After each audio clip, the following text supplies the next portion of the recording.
Hi loves, this is regarding kay Popo. So sabi niya how nagtanong siya. So si Popo guys ay pinagkakakitaan namin siya sa pagla-live. Ayan, so sa mga tasking na ginagawa sa app na to. So ako magdadalawang taon na ako sa September sa app na to. So agent ako doon. So mostly ang ginagawa ko is nag-i-invite, nag-guide para matuto yung iba na gustong kumita sa app na to. So meron kumikita sa app na to kung nagtsatsaga po yung user. Everyday po siya nagtatasking, everyday siya nagla-live, nag-GYC. So pwede rin siyang mag-invite, pwede rin kayong mag-agent katulad ko, pero depende po sa inyo kung ano yung gusto nyo.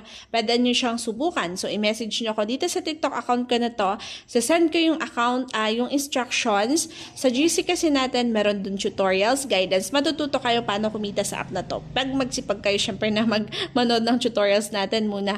And then, apply nyo siya sa account nyo sa Popo, mag-live kayo. After nyo mag-live, i-receive nyo yung points. Yung points na yan po yung naiipon para maka-payout kayo. So, points lang po. So, kahit hindi kayo nag-invite, is pwede kayo mag-payout dito. No? Kahit wala kayong agency or may agency kayo, makaka-payout pa rin kayo. Pero sa mga gustong sumali sa agency is, pwede naman po. Okay? So, yan. So, 100,000 na points ang iipunin mo. Tapos, equivalent yon is $10.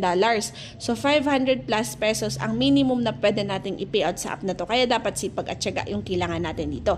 So, for extra income lang naman to guys. So, kailangan nyo ng data or wifi. So, syempre pag naka-wifi kayo is unli na po yan. No? Mas maganda naka-wifi. Pero pag nag-data kayo, tapos everyday din kayo naglo-load, tapos ginagamit nyo siya sa mga iba pang gawain nyo, then pwede naman. Pero wag yung maglo-load kayo tapos pang Popo lang ha guys, kasi matatalo kayo dyan, di pwede yan. Dapat at least lahat naman na naka-data, naka-wifi. So, pwede kayong kumita dito. Message me lang po.